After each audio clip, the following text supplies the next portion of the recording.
Hello, Algebra 2. I hope you guys are enjoying your super cold day. That's not even fun because at least if it's a snow day, you can go outside and play. Do not go outside and play today. Way too cold. Okay, so I changed things up a little bit because I don't want to teach you how to complete the square twice on one side of the equation in a video, nor do I think you want to learn that in a video. So I switched things around. You're going to do lesson, I think it's 611. Yeah, 611, which is finding out, you guys can do this probably. You can probably find a middle schooler who can teach this to you if you don't know how to do it. This is finding the mean, median, and mode, and the trim's mean. Just read through your book. That is pretty self-explanatory. There are not a lot of homework problems. So do that. Then we're going to put a pin in 612 until we get back. We're going to skip 13. This takes us to 14. And 14 is graphing linear rational functions. It's a mouthful, but there are steps, prescribed steps that you do in the same order each time, and they're not that bad. And your graphs will look kind of cool. They're going to be a hyperbola. We've already done some graphs like this. So what we're doing now is just a graph that's a little bit more complicated than the ones we did before.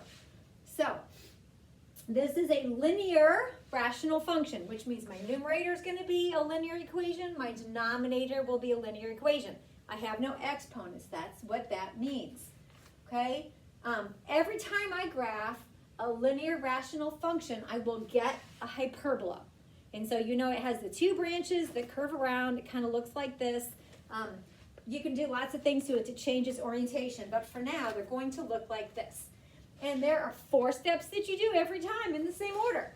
Step number 1, you find the vertical asymptote. Remember that asymptote is going to be the dashed line that we put on our graph. And we know that our graph will approach our asymptote, but not touch it. Okay? To find the vertical asymptote, super easy. I take my denominator, whatever it is, and I set it equal to 0. So here's the example from the book. I have 3 over x, 3x over 2x minus 1. I go, okay, I'm going to take my denominator, I'm going to set it equal to 0. I do a little bit of algebra, and I find out that x equals -1. That is my vertical asymptote. I draw that on my graph. That is this dashed line right here.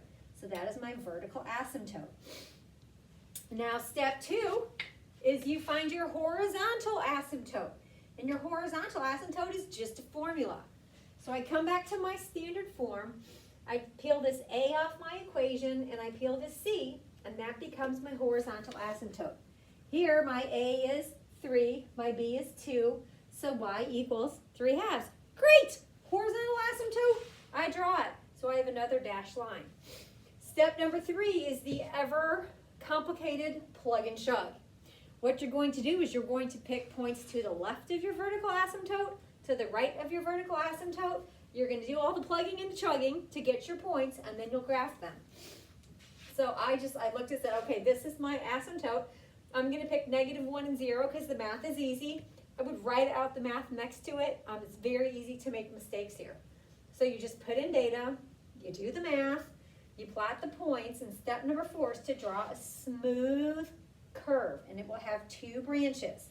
Once you know where those 2 points are, you're like, I know that asymptotes mean that my graph will approach that line without crossing it. So I plotted these 2 points, -1, 1, and 0, 0, and I'm like, okay, well, it's going to approach this way, and it's going to approach this way. Same thing over here. I plotted my 1, 3, and my 2, 2. I know it's going to approach this way and approach that way. So, graphing a linear rational function. Step 1, find my vertical asymptote. I do that by setting my denominator equal to 0, solving, plotting that asymptote. Step number 2, find my horizontal asymptote, which is a formula. The coefficient of my numerator over the coefficient of my denominator becomes my horizontal asymptote. Plot that. Pick some points. Points to the left of my vertical asymptote, to the right of my vertical asymptote. Do the math. Super annoying. Show your work. This is error prone. And then step number 4 is just draw a smooth curve. Easy peasy. Great. Let's do now I did another example. Let me flip my whiteboard. So I came up with another problem. Here I have f of x. Can you even see that through this shiny thing? F of x equals 3x minus 2 over 2x minus 1. Step 1, find my vertical asymptote by setting my denominator equal to 0. I did that. I found my asymptote. I drew it on my line, and I made this graph a little bit bigger. I got to use actual graph paper. Excuse the bends in here. Those of you that have been with me for a while know this is my old graph paper with bends in it. Sorry. Okay, found my vertical asymptote. Now I'm going to find my horizontal asymptote, which is just the coefficient of the numerator over the coefficient of the denominator. I draw in my horizontal asymptote. Step number 3, pick some points. This one got a little ugly. Okay, the numbers didn't come out very well, but we can do fractions. No need to be afraid of a fraction. They don't bite. So you just do the math, and I did the workout here because it's tricky, especially when it's fractions. You plot your points, you draw your smooth curve. These are my 2 points. I know it approaches the asymptote this way, it approaches the asymptote this way. Same thing here, here's my 2 points. Super easy. 4 steps.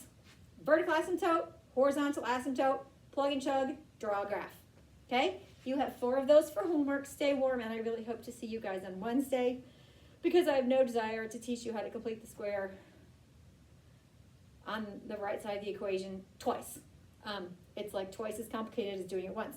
So you guys stay warm, be good. If you have any questions, go ahead and shoot me a class reach message. I should be around all day. Bye guys.